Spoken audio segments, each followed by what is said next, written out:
What is up, you filthy animals? Welcome back to the channel. Now, coming off a couple dope trips to Moab, one you seen in the last video, and the very last one I didn't really record too much. I decided it might be kind of cool to give some value to you guys as far as tips for rock crawling. So I've came up with 5 tips to help you get better at rock crawling in your side-by-side. It can also relate to Jeeps or SUVs or whatever you have that you're wheeling. It will all kind of apply.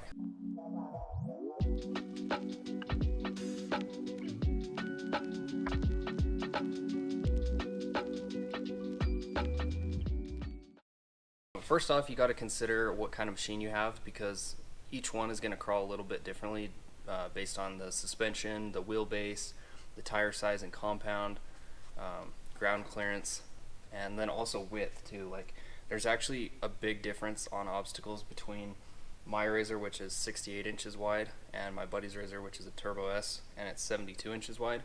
There's a little bit of benefit to some, but I've noticed there's quite a few more things that are actually a little bit harder in his his width. Anyways, first tip, your line choice is going to be almost the most important thing that you can do. Literally, like, inches difference on a line going up an obstacle can be the difference between making it up clean and either bouncing or sliding into a hole or not being able to make it up at all.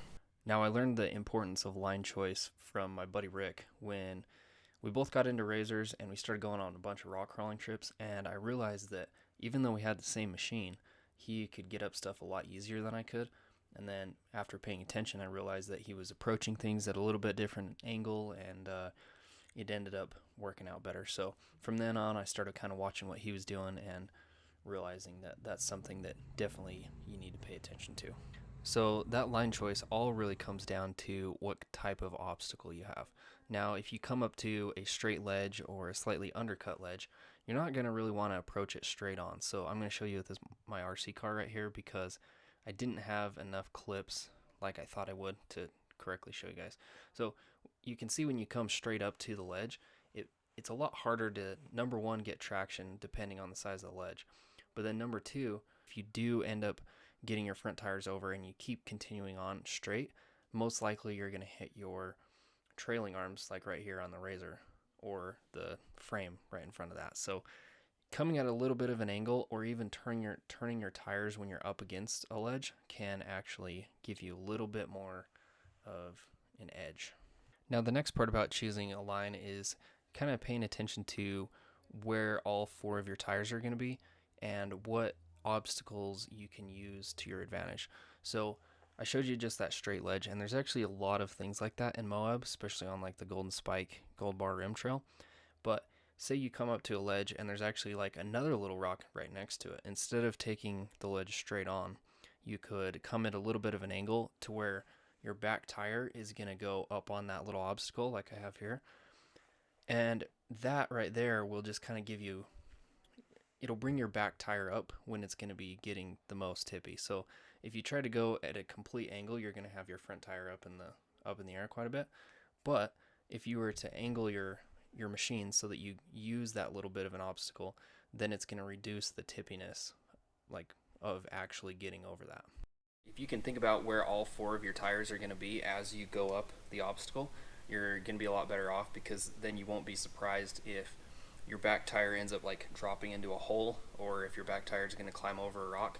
Because sometimes when you get into, especially a little bit more nervy situations with rock crawling, you'll come up to it and it, like, say it starts tipping a little bit, and you think it's just going to stop, but you didn't realize that there's a hole behind your rear tire, and so you anticipate it to tip up a little bit, and then you go forward a little bit and your tire drops into that hole. It's going to make you panic, and panicking in rock crawling is generally where things tend to go bad, because you're either going to hit the brakes at the tippiest point basically, or you're going to end up gassing it. And I've seen both. Like, people come up to it and they'll stop and they'll be super sketchy, or they'll come up to it and gas in panic, and then that's when you end up crashing or tipping over or anything like that. So know where all your tires are going to be and generally what they're going to be going over.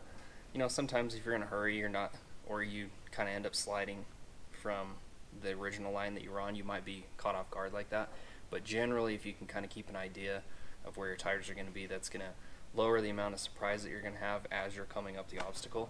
And then also that's going to just give you a better idea of how you need to approach the obstacle as far as turning your tires or maneuvering in a certain way. So with that being said, let's move on to tip number 2. The second one is going to be my recommendation, 2-foot drive.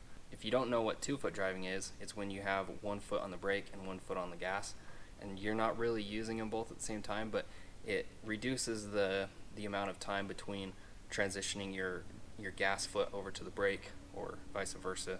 The reason why you 2-foot drive when you're rock crawling, a lot of people think about it for driving fast, so that, like if you need to hit the brakes real quick. But with rock crawling, what it does is it gives you way more control when you're going up an obstacle. So if you have your foot gently on the brake or hovering above it, and you start going up a rock ledge and you need to like reposition, or say you need to like kind of give it a little bit of gas to get up and onto there, but then you need to stop and like assess your situation. That way you can just immediately stop and go, and it's gonna be a lot smoother. So you're not like gas real hard and then brake real hard and then like you're rolling back. So just having 1 foot on the brake and 1 foot on the gas makes a huge difference as far as control. But then the second thing, which we were just talking about it the couple weekends ago when we were in Moab, is if you use 2-foot driving for rock crawling, it keeps you from using like heating up your belt by using the throttle to control your position on the rock. So say you're coming up to a little rock ledge, and instead of 2-foot driving, you're only using the gas. You're going to pull up onto that rock, and then say you need to like look at the line, or you're just trying to figure it out. You're going to have to hold on a little bit of throttle to be able to hold the machine there with just the gas pedal. And what that does is it partially engages your clutch. So the whole time that you're sitting there doing that, your clutch is spinning on your belt. Your clutch is going to be spinning faster than the belt is. So all that's doing is just heating up your belt.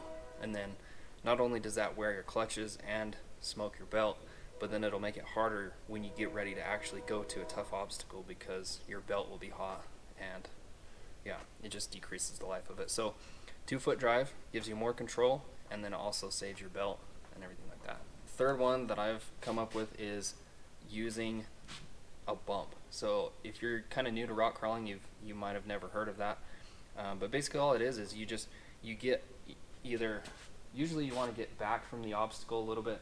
At this point, you've already kind of came up, you've chosen your line, and you might have actually pulled up onto the rock or the obstacle and kind of like felt it out to see, like how tippy it is, or like you've looked at your wheel position, you've kind of like made sure that's good, and you're not going to be having any surprises. But you get in position for that, and then you get back from the obstacle a little bit, and you'll just kind of give it a little bit of throttle. It's like a controlled, like real quick hit of the throttle. And it depends on the obstacle. Usually you want to be just a little bit back from it and use a little bit of momentum to get up on it.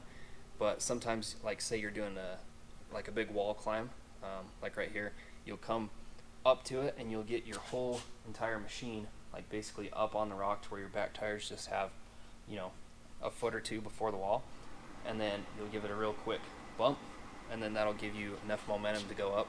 It's not really like a run at it, because you don't want to like slam into the obstacle, but if you get all the way up on it and then try to go, generally you're just going to be spinning out. So you back up and then you give it a bump, and it gives you just a little bit of momentum, and then you can get up over your obstacle.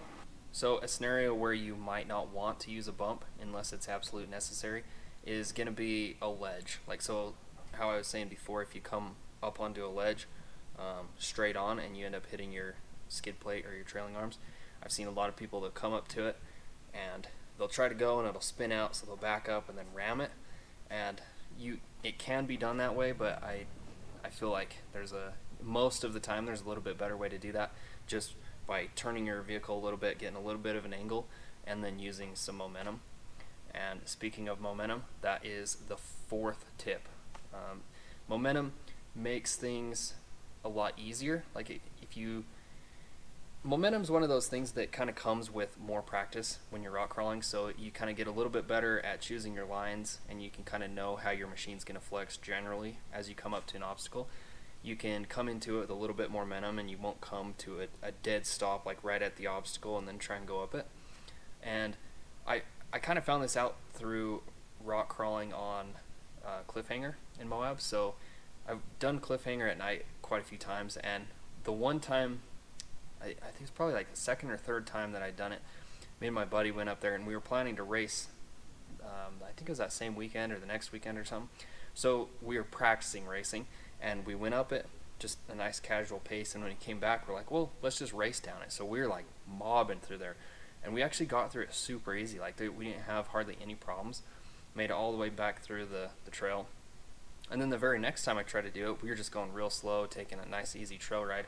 And all those obstacles that we did with ease, just because we were going faster and had more momentum, became way harder, because we'd come up to them and then we'd kind of sit there and look at them and like try and pick a line and just go up, and basically being a little bit more timid with it and not having any momentum coming into things kind of was shortcutting us on being able to get over things as easy. So that's kind of something that you're going to work, you'll be able to do once you have more experience with rock crawling. You kind of work on the other steps, the other 3 steps or tips, and then you'll get a little bit better at knowing when you can come up with momentum and when you can't, because there's obviously some things you can't come into with momentum, but some obstacles require a little bit, and that'll just require you to be a little bit more confident in your line choice and the capabilities of your machine. As you get more confident with rock crawling, you've done it more, you'll know kind of what your machine can clear and what it's going to hit on, like how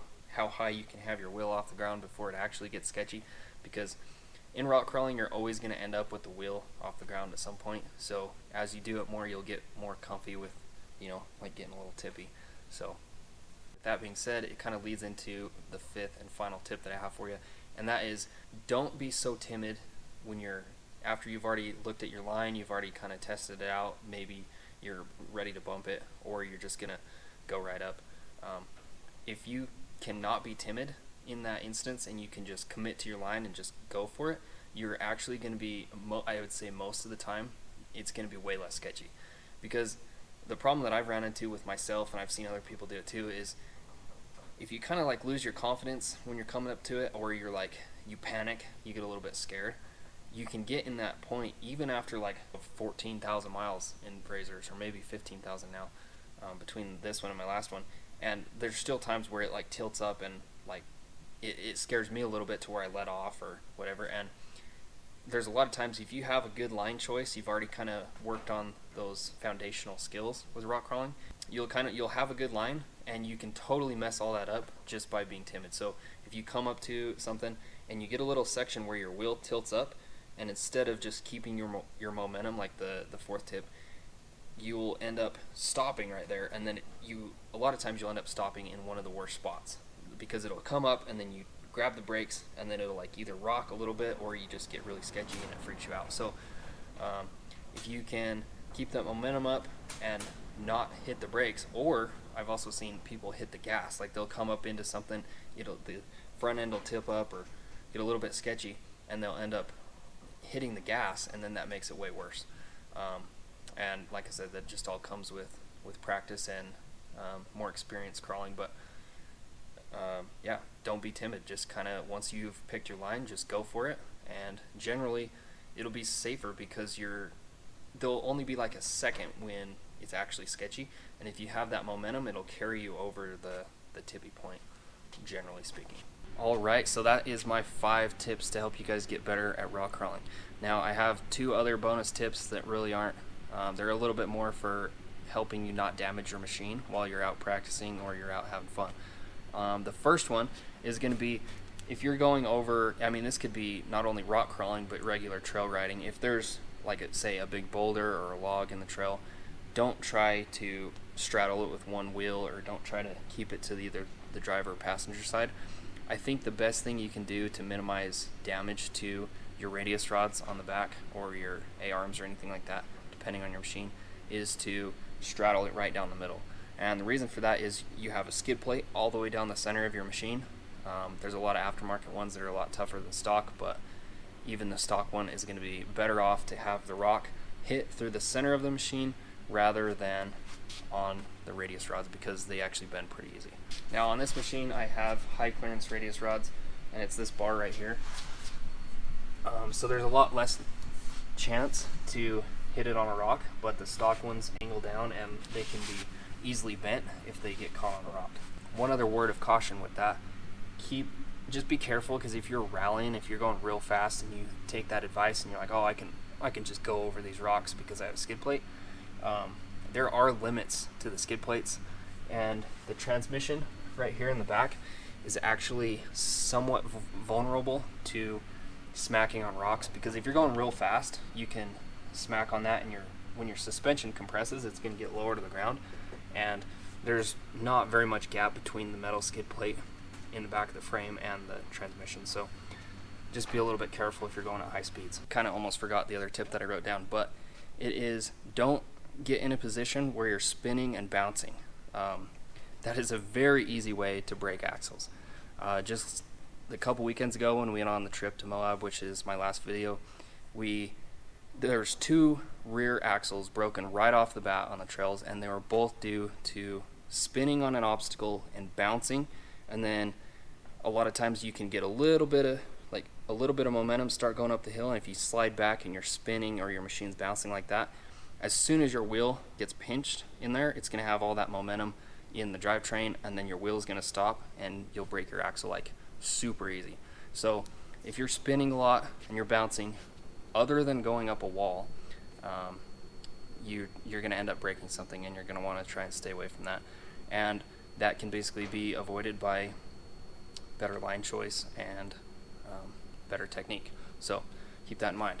If you can think of anything else that I didn't cover in this video, a tip that is very helpful to you, or something that maybe somebody taught you, feel free to drop it in the comments. Like, even me, I would really appreciate it if anybody had any ideas or tips as far as that go, and it would be cool to be able to share those with people in the comments or people in the future. That's it. That's all I've got for you on this one, guys. Thanks for watching. I really hope this helps you out. I think I have a blast rock crawling. I think it's super fun.